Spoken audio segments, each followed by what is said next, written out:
Presiden Iran tewas dalam kecelakaan pesawat. Kira-kira siapa dalang di belakangnya? Assalamualaikum teman-teman cerita untungs.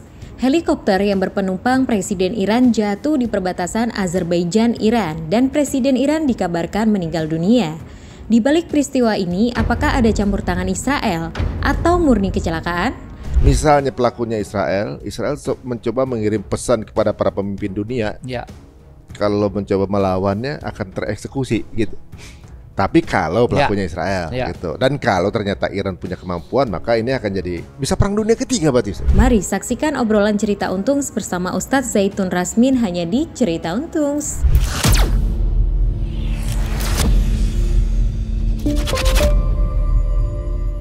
Assalamualaikum warahmatullahi wabarakatuh. Apa kabar semua pemirsa Cerita Untung? Dan tentunya juga terima kasih untuk supportnya belakangan ini. Dan terima kasih juga ya membersamai kita menyemangati terus update untuk saudara kita yang ada di Palestina dan juga Gaza tentunya juga. Dan juga mengenai suasana politik yang berada di sekitarnya. Bersama kami ada guru kita, Ustadz yang selalu tidak pernah berhenti menyuarakan mengenai Palestina. Jadi walaupun pada saat kadang-kadang kita semangat, beliau di atas, kita turun, beliau masih tetap di atas. Semangatnya nggak pernah berhenti. Langsung saja kita akan ketemu dengan guru kita yang asalnya dari Makassar, Ustadz Zaitun Rasmin. Assalamualaikum warahmatullahi wabarakatuh. Waalaikumsalam warahmatullahi wabarakatuh. Sehat Ustadz? Alhamdulillah. Mas Ari? Alhamdulillah. Alhamdulillah. Waduh, sejak kenal antum pasti motif-motif Palestina yang antum pakai ini nggak pernah lepas. Event apa aja ada selalu, masya Allah, luar biasa. Ya paling minimal ini harus kita jaga, ya. Apalagi dalam situasi penyerangan Gaza, pembantaian biadab, genosida yang terang benderang, yang sudah berlangsung lebih dari 7 bulan. Kalau kita belum bisa bantu yang signifikan, bantu, maka minimal kita tunjukkan solidaritas. Ya, kita pakai atribut ini bahwa kita merasakan, berpihak dan merasakan apa yang mereka rasakan. Dan mudah-mudahan saya berniat dengan ini orang-orang nanti lebih banyak yang memakai itu sehingga lebih terasa bagi mereka bahwa kita bangsa yang besar ini, bangsa yang cinta damai ini, bangsa yang berutang budi juga kepada Palestina, itu bersama dengan mereka. Aduh, ini penting sekali. Jadi nggak ada sesuatu sekecil apapun yang nggak tercatat tuh Ustaz ya? Oh iya, jadi ya ini pun saya memakai ini tidak karena merasa bahwa telah melakukan sesuatu, masih sangat jauh, masih sangat jauh, karena sepatutnya kita umat Islam bahkan umat manusia secara umum di dunia ini sepatutnya tidak boleh membiarkan pembantaian itu berlangsung selama ini. Dan ini kalau saya pelajari sejarah, inilah pembantaian terburuk di dunia ini. Ya, karena apa? Bukan karena jumlah yang terbantainya, masih banyak di peristiwa-peristiwa sebelumnya. Jumlah terbantai itu lebih banyak. Tapi pembantaian dengan range waktu yang begitu lama, terus menerus, dan disaksikan oleh mata dunia ya, minimal 7,5 miliar dunia yang tahu. Tapi ternyata bukan cuma itu ya Ustaz ya, maksudnya kejadian Gaza ini juga berpengaruh sekarang kepada keadaan geopolitik Timur Tengah. Ya pasti. Sangat berpengaruh. Bahkan dunia. Iya, sekarang udah banyak perubahan. Mungkin yang paling terakhir ini adalah tewasnya Presiden Iran. Tewasnya Presiden Iran ini menimbulkan banyak sekali spekulasi dikarenakan beliau ini kan dalam posisi sedang safar. Kalau nggak salah katanya ada 3 helikopter kepresidenan. Dan Iran ini kan juga negara yang maju. Pasti juga helikopternya yang bagus lah. Kalau helikopternya presiden pasti terbaik pilotnya. Betul. Gitu. Dan yang dua-dua ini yang awal juga bukan yang kacang-kacangan gitu. Betul. Presiden nggak mungkin terbang solo lah sendiri gitu kan. Kemudian ketika melewati daerah Iran yang dekat dengan perbatasan salah satu, kalau nggak salah Azerbaijan, saya lupa, pokoknya satu negara di pinggir gitu ya. Helikopter beliau jatuh, sedangkan yang 2 ini enggak. Wah, spekulasi langsung kemana-mana. Kemudian ada media Prancis mengatakan bahwa pilotnya itu anggota Mossad. Gitu. Walaupun mungkin sekarang masih masih intinya kayak semacam praduga semua saat Ya. Dan ada juga ungkapan mengatakan jika benar dalangnya Israel maka mereka akan melakukan perang sesungguhnya Iya, gitu. Berarti iya. kemarin perang beneran atau bukan kita nggak tahu. Iya, Ya. iya. Nah, kalau menurut pandangan Ustadz nih, jika Israel dan jika bukan, Ya. atau emang itu alam biasa atau gimana? Iya. Misalnya pelakunya setelah diteliti gitu ya, ternyata di belakangnya adalah ada dalangnya Israel misalnya. Ya. Apa kira-kira pandangan Ustadz yang kemungkinan bisa terjadi? Ya. Tentu kejadian ini selain begitu kuat mengundang spekulasi, ya tentu ini menjadi perhatian besar dunia. Jelas itu. Ya, dan orang semua ingin sekali tahu apa kejadian sesungguhnya. Ya. Maka sudah menjadi kewajiban Iran dan mungkin negara-negara yang bisa bantu untuk melakukan penyelidikan sekuat mungkin ya, secanggih mungkin sehingga nanti menjadi terang benderang ya. Ini kejadiannya seperti apa. Nah, kalau orang mau menduga atau berspekulasi bahwa itu ada kaitan dengan apa yang terjadi di Gaza hari ini atau yang di Palestina, itu spekulasi atau dugaan yang punya dasar, ya, punya dasar. Kenapa? Karena sudah didahului dengan dua hal. Satu, serangan ke kedutaan Iran di Damaskus. Oh, Ya sebelumnya kan? itu ya? Sebelumnya, dan itu ada petinggi-petinggi militernya juga yang kena dan mati di situ. Berapa orang tewas? Kalau tidak salah jumlahnya 12 orang. 12 orang. Ya, di antaranya adalah petinggi militer. Nah, yang kedua serangan Iran, ya ke Israel, ya. Walaupun serangan itu dibumbui dengan bahwa tidak melukai ya dan sebagainya, tapi serangan tetap juga serangan kan begitu. Jadi sudah dua kejadian ini, kalau orang mengkaitkan dengan jatuhnya helikopter presiden, ya sah-sah saja kan, ya. Nah, tapi kita tetap tidak mau mendahului, ya kan. Biarlah Iran sendiri akan menyampaikan pernyataannya. Kita akan lihat. Kalau nanti kesimpulan dari Iran bahwa ini ada kaitan dengan Zionis Israel, ya, maka seyogianya Iran akan mengeluarkan segala kemampuannya, ya, untuk membalas. Karena apalagi yang lebih berharga dari presidennya. Iya, itu kan simbol negara ya. Simbol negara dan juga selama ini sudah luar biasa apa yang dilakukan oleh Zionis terhadap Iran kan. Ya. Sabar-sabar aja gitu kayaknya. Nah, inilah yang sekaligus akan menjawab nanti pertanyaan dunia. Ya. Pertanyaan apa tuh? Pertanyaannya karena Iran ya dianggap sebagai negara yang punya nuklir, dianggap punya tentara yang kuat, ya. Nah, kejadian kemarin dunia itu masih menunggu. Ini apakah Iran masih punya pertimbangan tertentu setelah kedutaannya di Damaskus diserang dan setelah korban begitu banyak di Gaza, luar biasa nih, ya, hampir 40.000 yang wafat, ya, sebagai syuhada, bahkan kebanyakan anak-anak dan perempuan, dan terang benderang genosida itu. Dua kejadian ini kan, Iran yang punya nuklir, Iran yang punya senjata canggih, dan Iran yang selama ini konon sangat keras terhadap Zionis Israel. Kok tidak menyerang? Ya. Kalaupun ada serangan kemarin kan Iran sendiri bilang itu serangan yang memang tidak dimaksudkan melukai siapa-siapa. Ya kan? Nah, orang tentu berpikir kalau namanya mau positive thinking, orang berpikir mungkin masih ada strategi yang dipertimbangkan oleh Iran. Walaupun ya bagi kita ini kira-kira strategi apa lagi setelah kejadian di Damaskus dan banyaknya korban, ya, di Gaza yang selama ini Iran menyatakan membela Palestina. Nah, saya mau kunci ini.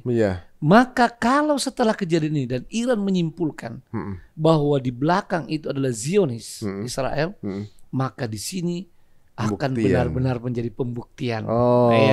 Benar. Jadi butuh bukti apa lagi gitu kalau ke zaman Zionis. Butuh kesabarannya, butuh bukti apa lagi untuk nggak nyerang Israel, kan gitu intinya. Kalau ternyata nggak nyerang, misalnya pelakunya tetap akhirnya ditemukan Israel, tapi Iran tetap silent, itu berarti sikap apa tuh? Ya, kita tanya rumput yang bergoyang. Kurang tahu ya. Tapi itu semua dunia sudah akan tahu jawabannya. Benar, Artinya tidak perlu kita yang jawab di sini, dunia akan tahu bahwa apa sebetulnya yang ada di sana. benar. Ya. Dan juga dunia akan menyaksikan kalau Iran punya nuklir atau tidak Nah, berarti. itu satu, mungkin itu akan disangsikan Hmm, ya, apakah punya nuklir atau tidak. Ya, itu jelas, itu otomatis ya orang akan bertanya. benar. Yang kedua, mungkin orang lebih banyak lagi bertanya lebih jauh dari itu. Seriuskah Iran menentang Israel? Kan itu bisa Iya, jadi bisa pertanyaan. jadi ya. Maka ini kesempatan betul bagi Iran. Ya, bisa menjawab keraguan banyak orang di dunia ini. Ya, benarkah mereka punya nuklir? Ya. Dan benarkah mereka serius bahwa Zionis itu adalah musuh? Ya. Sebenarnya berarti kepemilikan nuklir tuh kalau di dalam permainan kartu tuh kayak kartu trufnya ya maksudnya. Kartu truf. Tapi diumpetin Ya, memang biasanya kartu truf gitu. begitu. Antara punya atau enggak ketahuan sebenarnya Iya, kan. kan kartu truf itu kan ibaratnya kalau kita udah turunkan segala risiko kita sudah hitung. Iya. Ya. Itu udah genting kan. Iya, udah Jangan sampai kita udah keluar, itu teman musuh masih punya lagi yang Nggak lain punya gitu. lagi. Jadi Oh. seperti itu. Ini Ya. menarik juga sih sebenarnya. Ada juga yang mengatakan menyatakan ini seperti misalnya pelakunya Israel mencoba mengirim pesan kepada para pemimpin dunia Ya. kalau mencoba melawannya akan tereksekusi gitu. Tapi kalau pelakunya Israel Ya. gitu. Dan kalau ternyata Iran punya kemampuan, maka ini akan jadi bisa perang dunia ketiga berarti. Ustaz. Ya, Bisa jadi nih. bisa. Ya, karena pemicu perang itu kan sebetulnya bisa bahkan hal-hal yang lebih kecil dari itu. Ketika tidak ada kesadaran dari manusia tentang hakikat perdamaian. Ya, membiarkan orang-orang jahat, ya, membiarkan orang-orang yang keji, kejam melakukan Kezaliman ya? kezaliman, ya, dan dibiarkan lama. Nah, ini memang pada akhirnya bisa memicu perang dunia. Kenapa? Karena ketika terjadi eskalasi yang luar biasa, maka orang-orang yang sabar pun atau orang-orang yang dianggap takut, ya, takut beneran atau takut dalam politik, ada batasnya. Satu saat mereka akan bangkit dan pada saat itu tidak bisa lagi dicegah. Ya, makanya dalam konsep Islam, agar dunia ini aman, agar dunia tidak rusak, mesti mereka yang punya kesadaran, apalagi kekuatan, harus bisa mencegah secepat-cepatnya orang-orang yang berbuat keji, orang-orang yang berbuat mungkar. Ya, iya, karena kalau tidak, memang efeknya akan terjadi kerusakan di muka bumi ini. Iya. Akan terjadi, ya seperti kan perang dunia itu kan artinya kerusakan yang dahsyat. Iya, benar. Nah, di sini misalnya dalam hadis, man ra'a minkum mungkaran falyughayyirhu biyadihi. Siapa yang lihat kemungkaran, rubah dengan tangan. Tangan itu yang punya kekuasaan. Ya. Bukan sembarang orang nih, ya, supaya jangan jadi kekacauan malah. Yang punya kekuasaan. Artinya sejak awal seharusnya semua negara-negara yang punya hati nurani dan punya kekuatan harusnya dari awal mencegah kekejaman Israel itu. Ya, mestinya dari kalau tidak tahun 48, tahun 67 dan seterusnya sampai sekarang, apalagi ketika mereka terang-terangan melakukan pembantaian keji dan melanggar segala resolusi PBB, ya kan misalnya. Tapi dibiarkan terus, maka ngelunjak terus dan semakin kejam. Nah, inilah nanti kemungkinan ujungnya, ya, kemungkinan ujungnya bahwa ketika misalnya ada negara ini presidennya terbunuh, negara ini suatu saat ini akan menjadi miliaran semut misalnya yang bangkit dan tidak bisa dicegah perang dunia. Udah nggak percaya lagi dengan PBB. Nggak percaya PBB dan seterusnya. Dan yang namanya perang dunia itu akan terus dari situ. Maka jangan menyalahkan kalau nanti ada negara-negara Islam atau negara ketiga yang tiba-tiba menyatakan ingin mengirimkan pasukan atau bantuan militer ke Gaza. Dan itu sebetulnya saya sudah suarakan. Harusnya walaupun sudah terhitung terlambat, tapi saya selalu suarakan bahwa sepatutnya negara-negara Islam dan negara-negara dunia ketiga ya yang atau negara yang bukan sekutu Zionis ini itu mengirimkan pasukan militer ke sana ya, untuk supaya jangan ini meluas dan jadi perang dunia. Pasukan perdamaian lah ya minimal. Pasukan perdamaian oke, ya. Yang penting militer. Karena kalau cuma menghimbau, udah puluhan tahun nih himbauan. Yang terakhir misalnya, apa kurangnya lagi himbauan ketika pemimpin negara OKI ya mengutus presiden kita, ya Pak Jokowi bertemu Joe Biden. Sudah disampaikan bahwa semua mengecam, semua marah dengan serangan Israel ke Gaza. Ya. Ini udah sampai ke topnya nih. Tapi apa yang terjadi? Dengan ramah tamah saja Joe Biden menerimanya, tapi tidak ada sedikit pun hasil dari, bahkan setelah itu Joe Biden memberikan bantuan lebih banyak lagi secara militer ke Zionis dalam keadaan serangan-serangan membabi buta itu. Tapi kayaknya memang nggak bisa dipegang omongannya, Ustaz.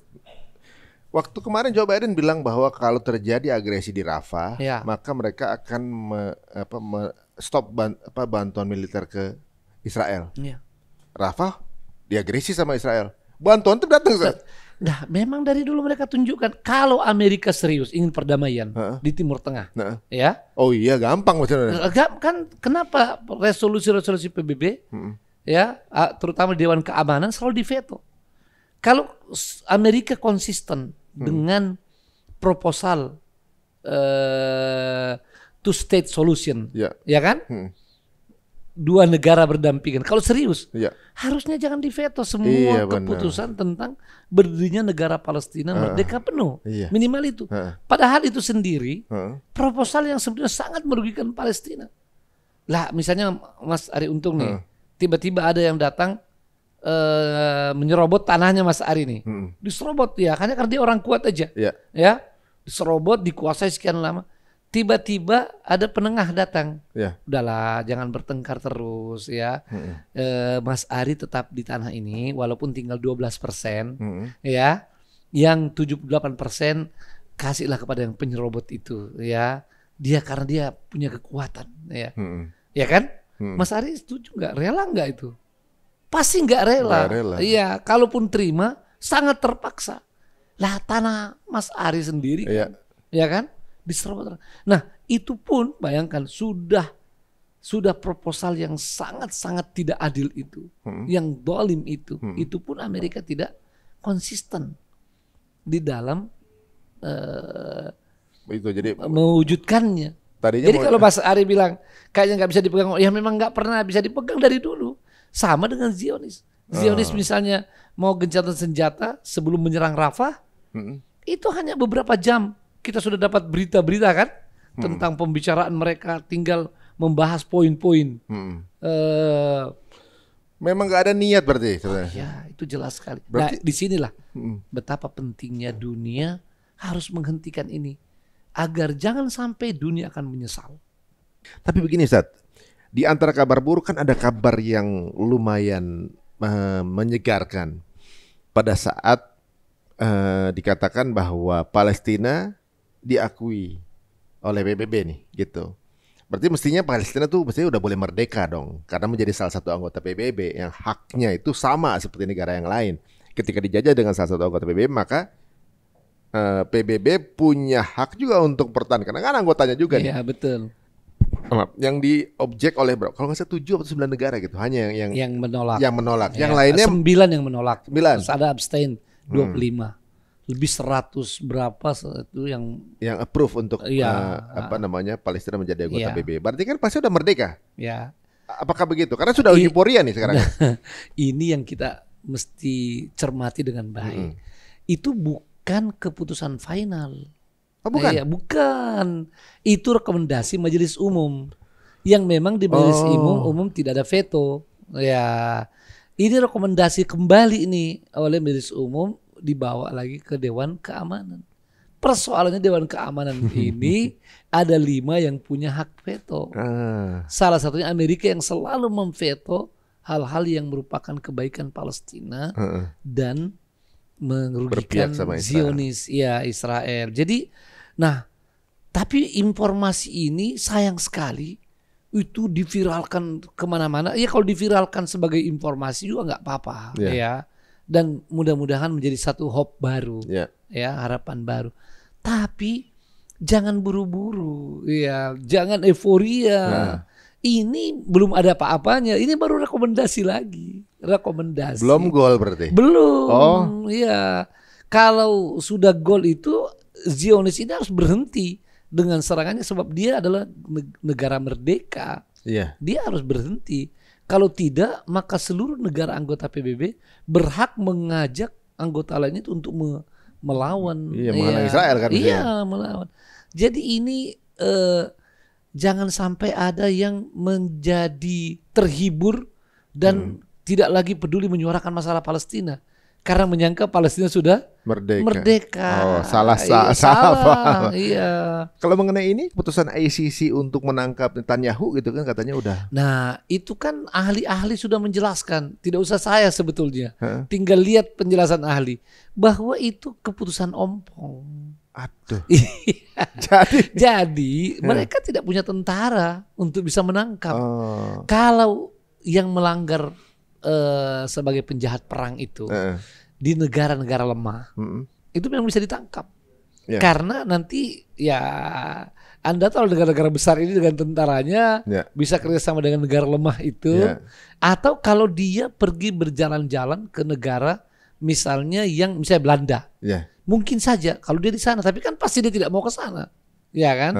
Jadi ini keputusan seperti macan ompong, ya kelihatannya macan, tapi ompong nggak bisa gigit, ya. Jadi kayak pencitraan aja dong ya? Ya jelas itu. Sebetulnya begini, boleh saja kita bersangka baik mereka itu. Ada usaha lah ya. Usaha dan tulus lah dengan hati nuraninya. Apalagi termasuk yang mengajukan ini Afrika Selatan. Ya. Oh, Afsal itu ya. Afsal malah ya. Dan dapat ancaman lagi. Iya, ya, dapat ancaman dan kita berterima kasih pada Menteri Luar Negeri kita yang sangat gigih untuk mendukung itu ya. Dan tentu ini pemerintah kita lah ya, negara kita.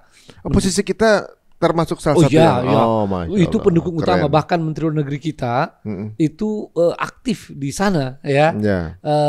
Saya kadang-kadang dapat info dari Pak Lulu ya, Muhammad Lulu yang mantan dubes di Turki ya. Itu bagaimana kegigihan delegasi kita dipimpin Menlu untuk mendukung keputusan itu, mendukung tuntutan itu ya untuk jadi penjahat perang. Sayang memang ini tidak punya kekuatan eksekusi. Itu masalahnya ya. Jadi diputuskan apapun dan dalam sejarah ini yang dieksekusi itu hanya beberapa saja yang memang bisa dijangkau. Seperti kalau tidak salah dulu penjahat perang Serbia. Nah, karena dia sudah tidak menjabat lagi. Begitu dia tidak menjabat baru kemudian. Nah, maka kemungkinan juga Netanyahu ini nanti kalau tidak menjabat baru kemudian tidak dipedulikan lagi oleh negaranya, apalagi dia satu ketika ke Eropa, boleh jadi bisa ditangkap. Tapi bukan sekarang, dia lagi berkuasa seperti itu. Tapi kekuasaan nggak ada yang lama kok. Nggak ada yang lama. Maka kita tetap berterima kasih pada ICC itu dan pada negara inisiatornya, termasuk kepada pemerintah kita dalam hal ini Ibu Menteri Luar Negeri yang sangat gigih untuk mendukung itu. Minimal dunia tahulah posisi kita ada di mana gitu. Nah, itu penting. Benar. Dan sekarang ini udah mulai terlihat kegambelangannya keberpihakan masyarakat dunia ya, karena menurunnya mereka-mereka ini anak-anak muda di dunia untuk menyaksikan CNBC, Fox, CNN. Mereka udah nggak percaya lagi. Mereka lebih milih Al Jazeera atau TRT. Karena mereka tahu mana berita yang disaring, mana berita yang kemudian menyuarakan seperti hal terjadi. Betul sekali. Dan juga ada Ustadz yang agak unik, ada sebuah ajang di Eropa itu seperti ajang idol gitu ya, ajang seni gitu ya, namanya Eurovision, yang dikhususkan ajang seni ini, ajang menyanyi ini untuk negara-negara Eropa yang belum lama ini kemudian mengeliminasi Rusia karena invasinya ke Ukraina. Karena maksudnya mungkin secara nilai dari kebersamaan ini tidak diterima untuk sebuah negara Eropa kemudian menzolimi negara Eropa yang lain, begitu. Tapi di tahun ini sebuah protes besar karena tiba-tiba ada Israel. Satu, Israel bukan negara Eropa. Dua, dia bukan zolim lagi. Gitu. Tapi masuk final, Ustaz. Oh. Wah, itu jadi lagi protes sekarang Iya, nih. iya. Kemudian juga ada juga kabar yang luar biasa ketika Presiden FIFA sepertinya sedang dalam diskusi untuk mengeliminasi negara Israel dari FIFA. FIFA ya. Karena memang value sepak bola ini sebagai bukan hanya sepak bola tapi juga perwakilan dari rasa kemanusiaan seluruh dunia ini akan tercoreng dengan adanya kejadian ini gitu Betul kan. sekali. Apalagi Gitu. saya dengar memang diprotes oleh Persatuan Sepak Bola Palestina karena banyak sekali insan sepak bola Palestina yang menjadi korban pembantaian ini. Jadi dasarnya itu mereka ajukan ke FIFA dan kita bersyukur FIFA memberi tanggapan positif terhadap protes itu dan yang didukung beberapa negara. Ya tentu kita berharap FIFA berani mengambil keputusan. Dan bagi kita itu semua ada gunanya ya sebagai tekanan kepada Zionis. Walaupun mungkin di mereka sendiri tidak care terhadap itu, tapi kita harus tunjukkan segala hal yang mendukung kemanusiaan. Ada yang menarik juga Mas Ari.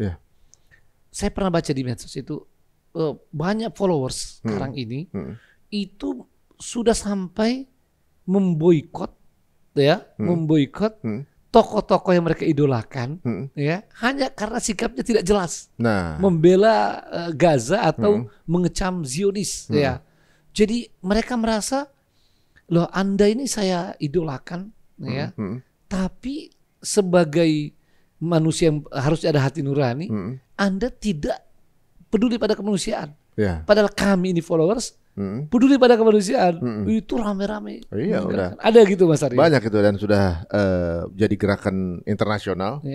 Tapi memang yang punya platform memang pro Zionis ya. Jadi platform-platform yang membakar semangat itu tuh dimatikan akunnya. Oh begitu.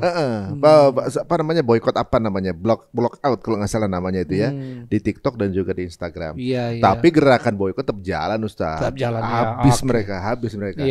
Kita tinggal tunggu waktu aja sampai akhirnya mereka sadar bahwa uang mereka tuh ada di para fansnya. Betul ya. Nah itulah salah satu tanda bahwa kita ini sebagai rakyat, sebagai masyarakat yang seolah-olah tidak punya apa-apa, sebetulnya kita punya power. Asal kita mau aja bersatu, bersuara dan bersatu.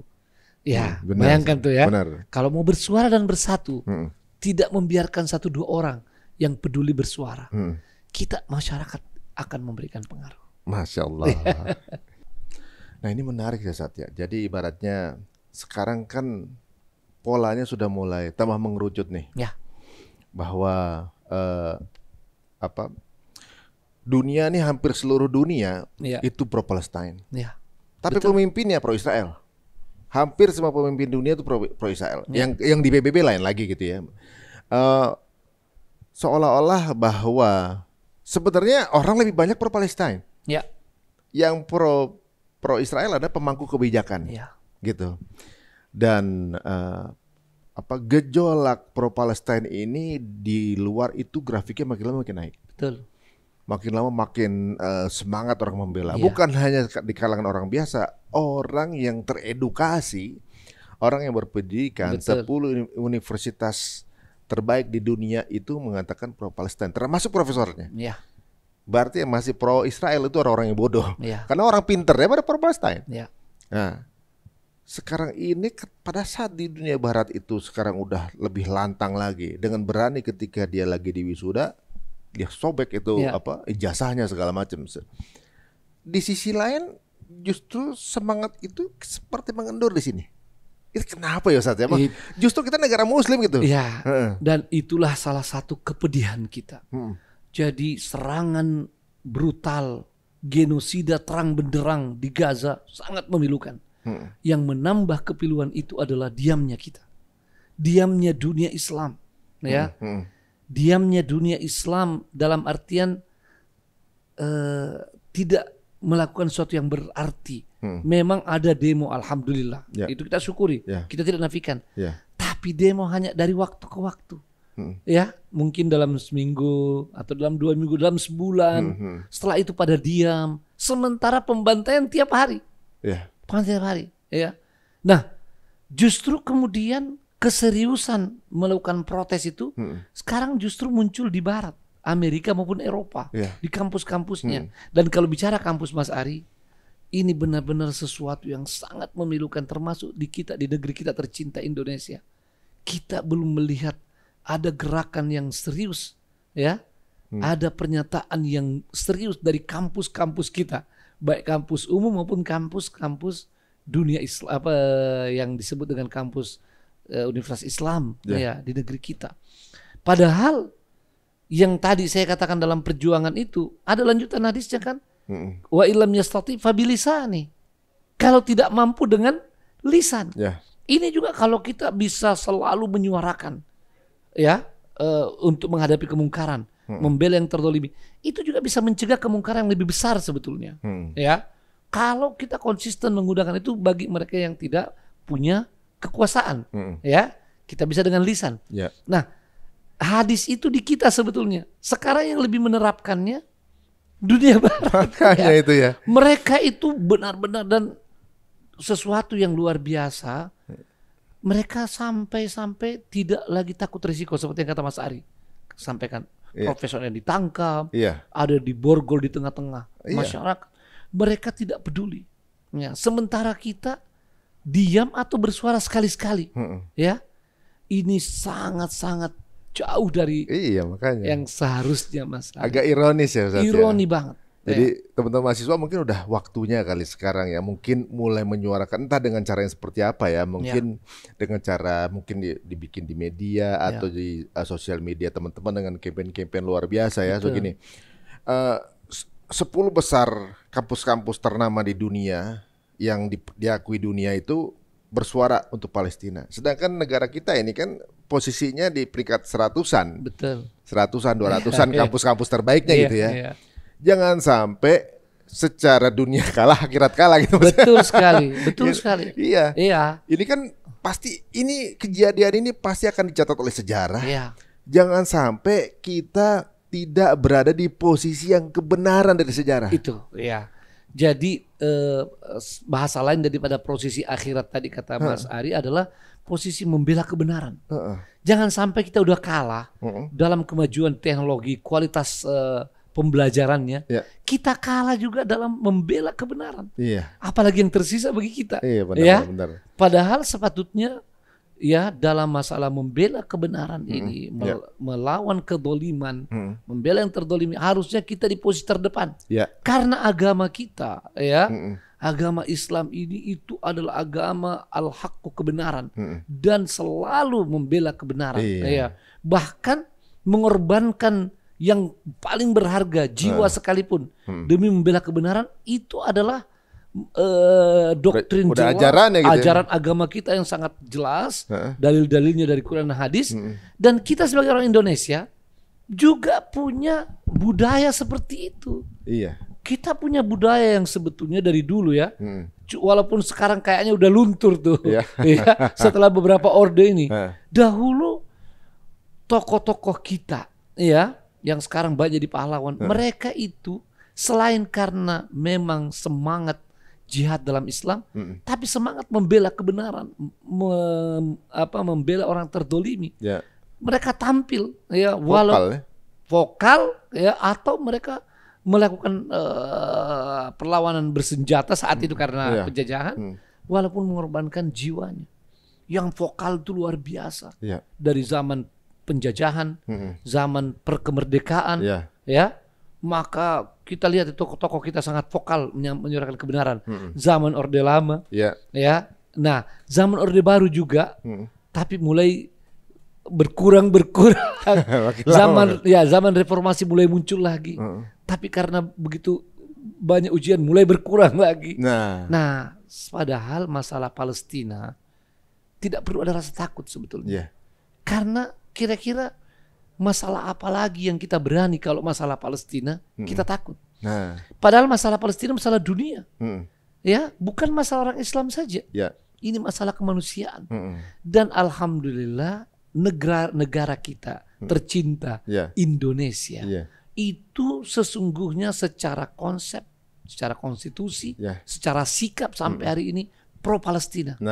Jadi apa yang membuat takut para tokoh, para ulama, para aktivis, termasuk di kampus, termasuk Influencer, public influencer. figure. Apa yang membuat kalian Benar, takut benar. untuk bersama-sama menyuarakan masalah ini? Ini menariknya begini, Tat. Ibaratnya gini.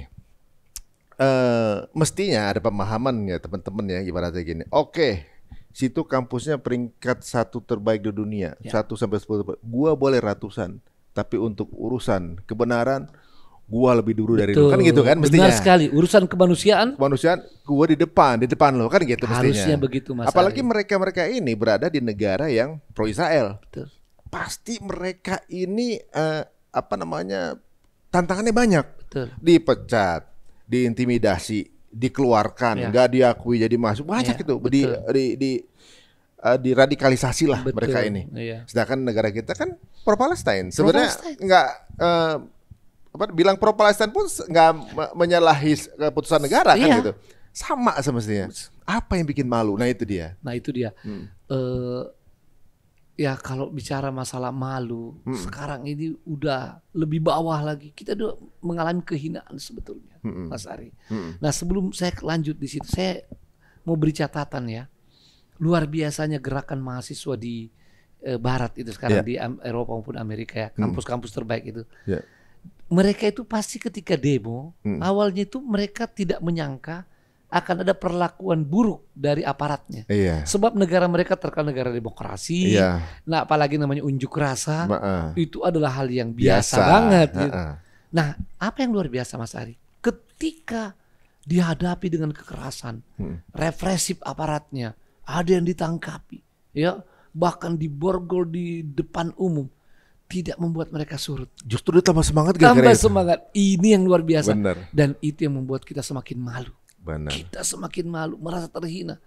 Kok kita di negara yang masalah Palestina, konstitusi kita mendukung, ya, Undang-Undang 45. Ya. Sikap negara kita sejak dari zaman Bung Karno, sejak kemerdekaan sampai hari ini tidak berubah. Pemerintah juga, ya, sama, ya, sikap. Apa yang membuat kita masih diam atau cuma sekedar bersuara lirih sekali-sekali? Iya. Ini tidak ada jawabannya kecuali kita ini sudah mengalami kehinaan. Itu dia. Allahul musta'an. Dan ini disinggung dalam hadis Nabi SAW Apa ketika kita meninggalkan agama kita, ya, Apa tuh? dan ridho lebih banyak ridho pada lebih suka dunia, lebih cinta dunia, maka akan masuk kehinaan itu. Oh iya. Iya. Dan kita meninggalkan yang namanya perjuangan, meninggalkan jihad fisabilillah, ya, baik itu jihad dengan fisik ketika memang memenuhi syaratnya, ketika memang sesuai dengan hukumnya, atau jihad dengan lisan, jihad dengan mengungkapkan kebenaran, ya, membela kebenaran, membela terdolimi. Kalau kita sudah tinggalkan itu, kita mengalami kehinaan. Nah ya, seperti saat ini, jumlah kita yang sangat banyak, tapi kita di urutan paling belakang di dalam membela kebenaran. Wah. Ya. Sayang banyak di antara kita yang tidak merasakan itu. Makanya mudah-mudahan dari mimbar Mas Ari ini, podcast Mari, bisa mengingatkan kembali. Benar-benar. Dan kita mengajak semuanya, semua lapisan masyarakat, ya, semua lapisan masyarakat. Dan kita perlu tahu, semakin tinggi kedudukan masyarakat itu, kedudukan seorang semakin besar tanggung jawabnya. Apakah pendidikannya lebih baik, Ya. latar belakang ekonominya lebih baik, ya, dan seterusnya, tanggung jawabnya lebih besar. Ya, kita ingatkan semua, mau sampai kapan kita diam? Nah itu dia. Ya, Kalau kita ngelihat di mereka ini ya, negara yang notabene adalah bukan negara Muslim, betul, gerakan boikotnya ini tetap berjalan, Ustaz. betul sekali. Beberapa gerai-gerai, ada 100 cabang yang sudah ditutup. Ada salah satu brand besar yang berwarna merah, yang warnanya hijau juga udah mulai anjlok, Ya, yang produk fashion juga anjlok. betul. Karena udah mulai akhirnya tumbuh juga para produk-produk pengganti betul. gitu. Ini kan disebabkan karena konsistensi dari boikot tersebut. Ada yang bilang kalau nggak ada ngaruhnya. Siapa bilang ngaruhnya besar sekali. Betul. Bahkan bukan hanya produk, Sat. Ada gerakan namanya boykot apa tuh yang selebritis ada tuh? Ya, boikot orang yang tidak punya sikap yang jelas. Benar. Boykot para selebritis. Bahkan itu Iya. ada penyanyi namanya Taylor Swift sudah hilang 4 juta. Iya, 4 juta followers. Followers. Gitu juga dengan keluarga Kardashian juga gitu. Nah, ini sebenarnya sebuah fenomena di mana yang biasanya mereka ini jadi fans atau followers atau juga konsumen dari para public figure yang kemudian memanfaatkan database dari followers itu untuk sebagai bargaining database kepada para produk. Betul. Kan gitu kan. Sekarang sepertinya si umat yang banyak ini lagi menggigit balik seperti Ustaz bilang tadi. Ya. Mereka lagi bite back. Jadi ibaratnya lu gua idolain tapi lu nggak nyuarain seperti yang gua mau. Betul. Percuma gua follow lu. Benar sekali. Akhirnya di block gitu kan, di sosial media di block gitu. Bilang nggak ngaruh. Ternyata dari algoritma berpengaruh. Berarti engagementnya menurun. Ya. Maka harga iklannya pun akan turun. Betul. Mereka. Beberapa public figure udah ada yang kemudian mend-DM mereka yang memblok dengan cara apa yang bisa kami bantu karena kami belum mengetahui apa yang sebenarnya terjadi. Jadi takut bersuara, takut salah. Betul. Apa kira-kira yang bisa saya bantu? Udah mulai begitu. Ada 2 public figure yang seperti itu. Luar biasa. Menurut saya itu kejadian di luar negeri yang semestinya itu bisa dilakukan di sini gitu. Betul sekali. Boykot kita makin lemah, Ustaz. Yang dulu kayaknya boykot itu kayak tren aja. Sekarang udah mulai pada satu persatu pakai lagi produknya segala macam. Bahkan ada juga yang mungkin yang menampilkan di sosial media. Ini bagaimana, Ustaz?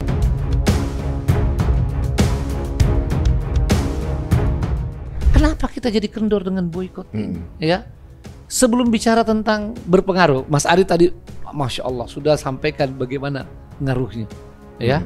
Dan kalau kita rajin baca, itu pengaruhnya besar boykot itu. Tapi sebelum itu, boykot itu adalah kesadaran untuk membela yang terdolimi.